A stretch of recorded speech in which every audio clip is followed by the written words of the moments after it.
Starting later today, more than 50,000 fans are expected to head to Bloomington for IU's opening game, and it just happens to be against Ohio State. Which means a big crowd, which means a big crowd on the roads. Maybe a little tough to get there, especially if you are, for instance, coming from the Indianapolis area, right, headed south on 37.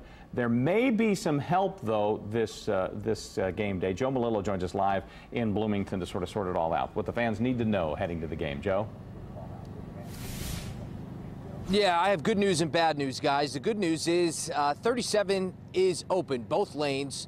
The bad news is it's closing after Monday and Labor Day, and that's because, you know, the INDOT employees I talk to want to make sure that the fans get a quick and easy way to get down here, but they do have to continue their work once this weekend's over. The I-69 project is still continuing. Construction crews are staying off the road until after Labor Day and after the holiday. INDOT says they opened both lanes for 3 major events happening through the end of August. The IU move-in, the Ohio State game, which is obviously tonight, and Labor Day weekend.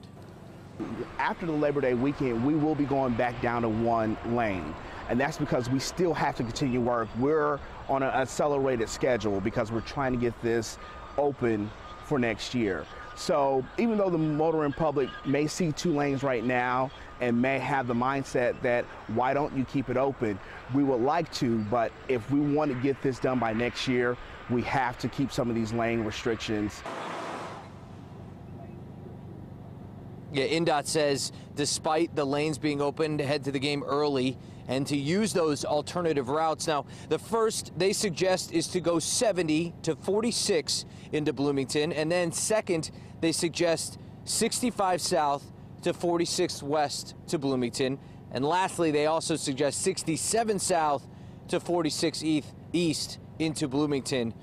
Again, that accelerated schedule that they were talking about, their end goal for the project would be sometime in August of 2018. So, guys, anybody driving down this way, you know, you have about a year after Labor Day weekend where you have to deal with that single lane construction all the way through 37. Yeah. Guys? But as for the game tonight, the satellite trucks are already out behind Joe right now inside of Memorial Stadium. Thank you.